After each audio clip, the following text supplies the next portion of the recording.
หยาดเสือกกันแล้วแล้วล่ะเท่าไรล่ะป้าเอ้าประมาณเท่าไหร่วัน11,300มันเท่าไหร่อาบุญเท่าไหร่เกี่ยว1,200เศร้าบ่11,200ตัวผู้ทั้งสองนี่บ่ฮะทั้งสองบ่หรือ200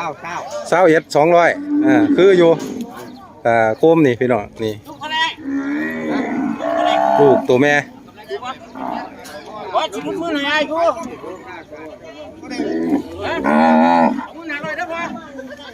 ตัวน้อย15,000200ครับพี่น้อง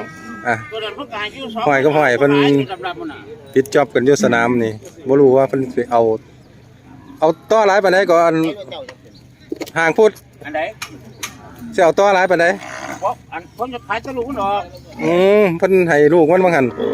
เพิ่นให้ 6,000มันเพิ่นให้ 6,000มันเกินที่กัดโทษมันสิค่าแม่มันหลายค่าแม่มันหลายแม่นครับ200งัวเลี้ยงครับพี่น้องราคาอยู่สนามครับเบิ่งเอาเด้อพี่น้องเด้อราคางัวเป็นจังไดราคาซื้อขายกันจริงๆครับพี่น้องราคาหอยกับหอยพร้อมพี่น้อง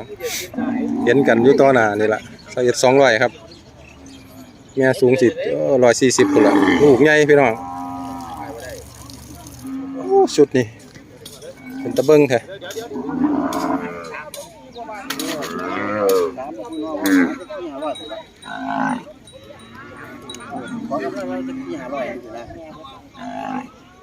3 ตัว 30 3 ตัว 34,500เดี๋ยวเรา3,000นึงเราต้องใหม่เราโอ้ 3,000เดี๋ยวน้ำ33รถดีมันมันซะบ่ปลาตัวนี้3 เดือนแล้วครับ3 เดือน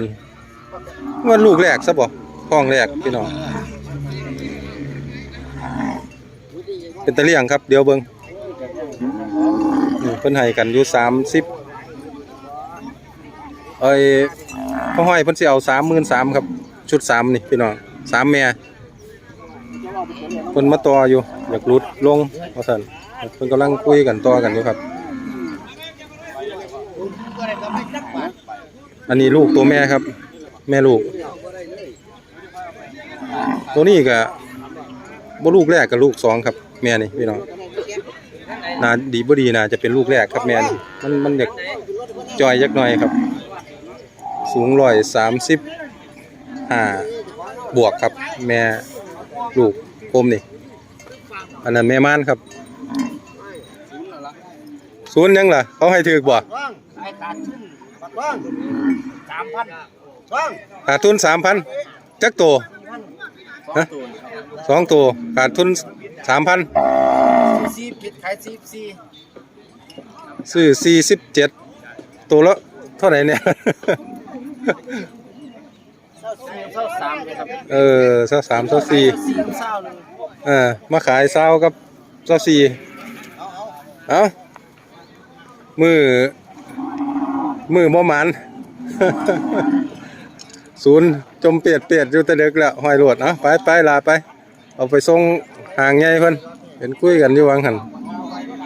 หัวกะใครอยู่พี่น้องแน่นอยู่ยังไงมานหอทงหัวยุ่มบ่คักมื้อนี้ฮะเอาชุดใหญ่มาบ่เผ็ดเอาชุดน้อยว่าใครเนี่ยมาเสี่ยวมาฝากเวียดว่าพ่อกำตายชุดเดียวรุ่นเดียวกันเดือน10มื้อกันเอาไปขุนต่อก็ได้ครับจักตัว3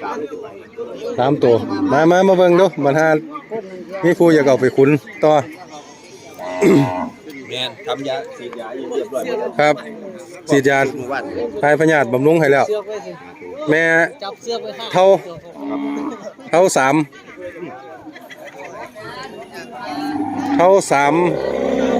มุม1แดง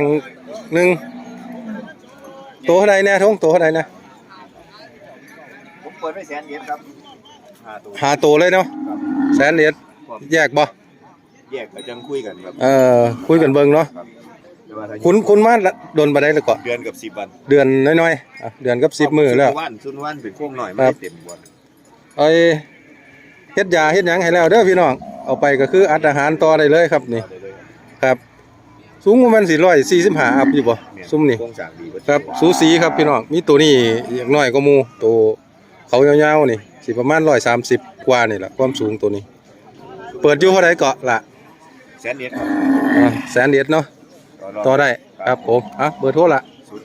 092 860 860 9601ครับ หอยทงเนาะโอเคครับ ครับ ขอบใจหลายละ ครับ ครับผม บ่ได้จ่ายค่าลูกศิษย์เพิ่นบ่ว่า ยังเหลืออยู่ทองอยู่ในคอนั่นบ่ได้ขายเบิดดอก ครับผม ย้อนออกไปซื้องัวเอาขุน ลงทุนเอาเสื้อไปใส่ละห้อยแม่ใหญ่ เอามาขาย สิเอาเพื่อ หาเจ้าของใหม่อยู่แม่นครับแม่น ไปซื้อ ครับขอบคุณหลายๆตัวจริงเสียงจริงนั่นมาแล้วเจ้าของใหม่ เศร้าเก็บตัวเก็บ ได้ยินว่าสาวเอ็ดเพิ่นนั่นสิรูปใส่คนแปลกใจแม่บ่ใหญ่ครับแม่นี่ฮะ มาตอนนี้มันเกี่ยวที่สมหรือว่าติดเลยใจหายเดี๋ยวออกมา ครับสูง145บวกครับแม่นี่สมบ่ติดมันก็เลยเอาออกมาปล่อยถิ่มสมจักเทื่อล่ะอันห้อยอัน มาสักวันมันสมให้ทีเดียวบ่ติดกันเลย ห้อย ให้มันบ่ขึ้นเมื่อเราสมเรามันบ่ขึ้นมา5 เดือนเงียบ โอ้ ไปวันน่ะ สมหลอดไว้ละเฮาเลยนึกว่ามันติดเงียบไป ก็บ่ขึ้นเลยนะครับ เซยอยู่ว่าติอักอยู่ สมแค่เดียวก็ติดก่อน ครับบัดแล้วล่ะมาขึ้นบ่บัดนี้ บ่ทันขึ้น 5 เดือน แต่ว่าเพิ่นมาตรวจแล้วว่ามันบ่มี โอ้ตัวจท้อง มันบ่มี อักอยู่บัดแล้วล่ะว่าบ่มี เออ ก็เลยใจให้ตั้งว่า5 เดือนสิจังใดก็บ่จังใดว่าติว่าอักอยู่ก็แปลกอยู่ครับม่วนเราตรวจพลาดบ่ บ่ บ่ม่วนบ่เรา มันเศร้าสิขึ้นก็บ่ขึ้นบ่ฮัด ครับงัวมันก็สมบูรณ์อยู่เด้ มันบ่ไปไสมาไสแล้วนะมันก็ยังแปรคือเก่าบ่ มีอันงัวผูบ่สั่นอยู่หั่นบ่มี สมตลอดนังว่า ครับ ลูกแรกมันก็หมอเวทไปสมให้ก็เที่ยเดียวก็ติดเลย มาหมอสังวานเนาะสมหนึ่งบ่ติด5 โตบ่ติดจักโตเดือนแล้วมันครึ่งทางมันแล้วเนาะ บ่คันบ่ติดคันมันฟ้องไงเฮามันขึ้นมันหยังไงเฮาก็ยังพอแก้ไขอยู่ มันเบิ่งง่ายคือจังแม่นี่มัน ครับ บ่ให้นี่เลยนะครับ มันเงียบไปเลยอยู่มิตินี่ ก็แปลกอยู่ดิมันบ่แม่นงัวจอยพร้อมนะเป็นงัวที่อ้วนงัวสมบูรณ์พร้อม เลี้ยงสมบูรณ์ดีแท้ล่ะ ครับ เลยอยู่หันบ่จักตัวนั้นใหญ่ไปเลี้ยงอยู่ในสวนมันมื้อวันนี้เนาะมันเป็นหมอตรวจเนาะ งัวหมอตรวจหลุยบ่เนาะ บ่หลุยประกันแม่นบ่คุณหมอฮะ มันนี่มันก็สิใกล้สิออกแล้วมันกินเม็ดกันแล้วเดือน2 เดือนซื้อ 7-8 เดือน โอ้ก็บ่ว่าล่ะ7-8 เดือนมันต้องชัดกว่านี้ แต่มันนี่มันท้องมันนี่แล้วมันดิ้นแล้วนะครับ ผมก็เที่ยวค่ำเบิ่งคือกัน ครับ ค่ำเบิ่งมันสิหาของจริงก็บ่มีแล้ว กับ10 มื้อซ้ำของสิล่ะผมว่า เดือนกับ10 มื้อ แล้วท้องแรกมันนั่น11 เดือนกว่ามันจังออกท้องแรกมันน่ะ โอ้ปานนั้นบ่ 11 เดือนกว่า เฮ้ยแม่นบ่ หมออันเมียมันผสมให้ บ่แม่นชื่อมือคลอดผิดซื่อๆบ่เนาะ ฮะ บ่แม่นชื่อมือผิดคลอดซื่อๆบ่ ไล่ แม่นบ่ นี่มันเลย บ่แม่นนะ9 เดือนกว่าหนึง บ่ของผมนี่แม่หัวโล้นอีกแม่นึงก็11 เดือนกว่า เห็นแต่ควายนี่11 เดือนน่ะ ว่าบ่ฮอดจักเทื่อ มีอยู่3แม่ที่เป็นแบบนี้ออก11 เดือนแต่อันนี้มันบ่มีนี่เฮ็ดจังได๋ก็บ่ ของผมนี่แต่อันเลยกำหนดคลอดมา10 มื้อนี่ผมก็ฮ้นแล้ว มีแม่เดียว มันเคยออกอยู่ แสดงว่าเขาลงกันมันเลยกำหนดคลอดไปเป็นเดือนพุ่นแม่นบ่ในใบ เพราะว่ามือคลอดมืออันที่ว่าแบบวันเพิ่นสมนี่ผมก็จดคือกันเลยเพิ่นก็จดใส่ใบ อยู่ในใบสมใบหยังเพิ่นก็เฮ็ดให้อยู่ ก็เพราะบัดเฮามันไกลแล้วมัน ออกหลังจากนั้นไปอีกเป็นเดือนกว่าพุ่นนะจาก โอ้ เกือบ2 เดือนนะ แต่10 มื้อนี่ผมก็ฮ้อนขี่ฮ้อนเหี่ยวแล้ว เลื่อยกำหนดขวดมันเป็น ผมก็เพิ่งได้ยินเด้อนี่เด้อ ผมที่ออกแบบนี้ ครับ แล้วลูกมันที่ออกมามันเป็นตัวมันเป็นพันธุ์ที่สมอยู่บ่บัด ก็เป็นลูกงามเลยแหละแดงแบบหลังเมียมันน่ะ ประเด็นมันมาถึงมันเป็นการเล่นพอที่สมแล้วนะ โอ้ครับปกติงัวมันระยะคลอดมันก็คือ9 เดือนกว่า ระยะพอด 9 เดือนกว่า 9 เดือนกับ10 วัน ครับ ถ้าไปเกินเป็นเดือน2 เดือนมัน มันจังว่าผมว่าเขาจดในใบผิดมั้งผมคิดว่าดินี่ ไปสมตัวอื่นติดตัวอื่น นอกจากสม สมตัวนี้แล้วมัน สมตัวนี้แล้วมันไปเสื่องตัวอื่นบ่ เสื่องตัวอื่น แล้วเพราะว่าบ่มีงัวผูครับ มันว่านั่น ครับ ผมรู้ว่าเขาจดใบคลอดให้ผิดเท่านั้นแหล้ว เพราะว่ามันเปลี่ยนไปบ่ได้ถ้า11 เดือน จดผิดเพราะวัดเดือนสมนี่ผมชื่อเดือนเลย ครับอ๋อผมก็เพิ่งได้ยินเด้ออันนี้เด้อว่านี่11 เดือนนี่มันบ่น่าจะเปลี่ยนไปได้ ที่มันออกแบบนี้ล่ะ ออกมาแนวเดียวกันนี่แม่นบ่ครับ แม่หนึงมันสิเป็นเล่มันใหญ่กว่านี้มันสิออกคล้ายๆกันเลย อ๋อขอบคุณหลายๆข้อมูลครับสิเอาเท่าใดก็แม่นี่ 27 27เนาะของสิเอาอยู่บ่ห้อยไผรัดเอาแม่ห้างมหาเสน่ห์เอาวะ27เขามาให้อยู่23งัวคอกเพิ่นฮะ ต้องเถียงประเทศเรา ไปต่อบ่ได้แม่นบ่ราคามันจำบัง มันบ่ไฟมันก็เบิดเถียดนั่นล่ะ ครับเจ้าปล่อยแล้วบ่ห้อยสุบันซุมนี่ของผู้ใดโอ้ผมเลี้ยวมาทางหลังว่ามันฝรั่งทางไหน สีผมมันเขาคุณมาบ่ห้อยซื้อมานี่แต่ตัวล้วนตัวเท่าใดแน่ล่ะโอ้2 ตัว 85,000ตัวละ40,000กว่าเบียดมันบ่ให้บ่มันบ่อ้วน มันใหญ่อยู่แต่ว่าบ่อ้วนครับตัวนั้นมันจังเอาแล้วนั่นตัวเล่นหลายปานใดล่ะตัวนั้นแต่ตัวใหญ่ 40,000กว่าครับใหญ่อยู่แต่ว่าบ่อ้วนเนาะท่าน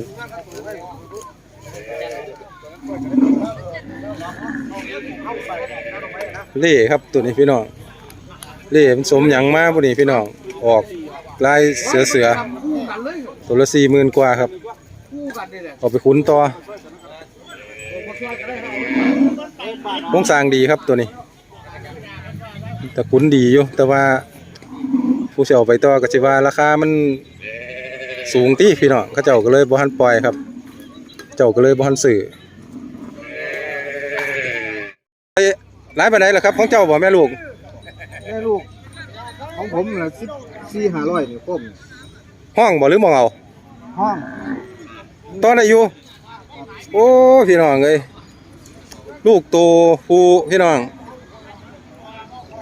ผมเห็นราคางัวล่ะผมอยากซื้อเข้าไป อาการจอยเป็นเสียหรอพ่อ ครับ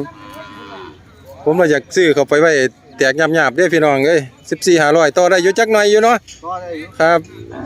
อันนี้ก็ 20,000เอ็ดอีกแม่น่ะ แม่ใหญ่ ครับแม่นี่หัวรถ ออกงัวงามพร้อมตัวนี้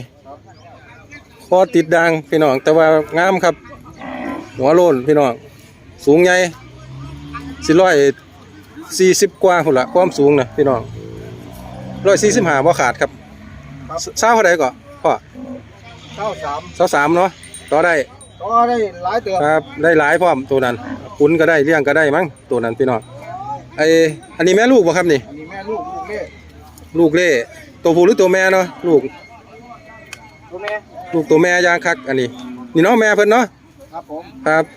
แม่สูงประมาณ140บวกลบครับอ่ะเพิ่นยืนโกงคงหน่งอยู่เบิ่งยากเท่าใดพ่อ แม่นี่ห้อง18-500ครับ แม่ลูกนี่เนาะ ครับ นี่ลูกงามนี่พี่น้องตัวนี้ลูกเล่18รอดเศร้าเอาเบอร์โทรไว้นะพ่อห้อย 085 085 7461 7461 450 450 ครับ พ่อ พ่อเขาครับ ขาวนะครับเนาะ ขอบคุณ ขอบคุณหลายๆครับผมโอ้เอา ผู้ใดอยากได้งัวถึกๆไปเลี้ยงครับเป็นพ่อเลี้ยงครับพี่น้อง พวกนี้14,500ถึกปานน้ำพี่น้องคุยได้อยู่จักหน่อยอยู่นี่ก็ได้เอาขอบคุณหลายๆครับพ่อเอาแล้วบ่ล่ะปะแล้วอยู่บ่เขาเจ้าเอาอยู่บ่ ท่านแล้วเขาจะมาท่านบอกว่าเขาจะคิดอยู่ เขาเจ้าไปปรึกษากันอยู่ครับเสี่ยวน้ำเพิ่น33บ่ติได้ยินว่าโอ้ลดลงมาให้อีก3ตัวนี่แม่นบ่32,800พี่น้องเบิ่งเอาพี่น้องแม่ลูก16,500แม่ม่าน16,500พี่น้องนี่คือได้ใส่เสือก2เส้นนะห้อยอันนี้เจ้าคือรถบ่ซื้อแล้วบ่ซื้อแล้วครับ หลายปานใดล่ะนี่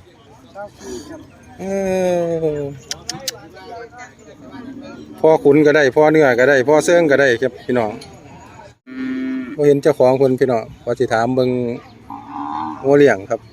2-3 ชุดอยู่นี่มันเจ้าเดียวกันบ่ แม่นนี่ ครับ เท่าเดียว อันนี้ลูกตัวฟูอันนี้ลูกใหญ่แล้วพี่น้องก็สิวาง10กว่านี่ล่ะพี่น้องแต่ว่าบ่รู้เพิ่นสิว่า10เท่าใดครับก็แล้วโอ้ตัวนี้เนาะ14ครับ14,500หรือเบิ่งพี่น้องเฮามาหางัวไปเลี้ยงแล้วก็มีแต่วัยรุ่นตอนปลายพี่น้องเอ้ยหา วัยรุ่นใกล้อันนั้น หาคนรุ่นใหม่สิเลี้ยงงัวเลี้ยงหยังยากแล้วครับบ่เป็นค่าเป็นหยังไรเขาบ่อยากเฮ็ดบ่อยากสนใจแล้ววัยรุ่นง่วงก็บ่ขึ้นแต่ ครับ ลงคักลงแน่เนาะ บ่ ดีได้บ่เป็นลง10กว่า บ่คือช่วง 4-5 ปีบางหันโอ้ยเอางัวงามมาอ้างกันวัยรุ่นเห็นราคางัวเลี้ยงผมละเป็นตะบ่มันตัดหญ้าพี่น้องพี่น้องเอ้ยเอ้าสู้ครับใครเนี่ยแต่งัวที่เวียดซื้อล่ะพี่น้องแต่ว่าถ้าซื้อเขาจะมันก็ต้องเข้าเกณฑ์เขาหูเข้าตาเขาได้พี่น้องเขาเจ้าจังซื้องัวล้วนครับเขาเจ้าซื้อถ้าเวียดซื้อนี่ได้การอยู่ถ้าเป็นไทยกับไทยให้กันมันก็คือพี่น้องอย่างส่วนที่เหลืออยู่นี่ครับนี่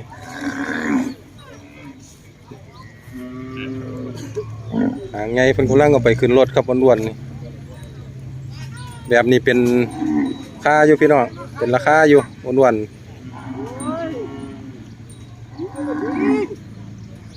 เอาตัวนี้ไปก่อนเลย สู้ๆพี่น้องคนเลี้ยงว่าหาลมมาสูบพัดอาหารให้ครับพี่น้องให้มันอ้วนๆยังสิเป็นค่าครับสำหรับสนามคุณละคำพุทธนี่ก็ฝากพี่ฝากน้องไว้เท่านี้ครับผมสวัสดีครับ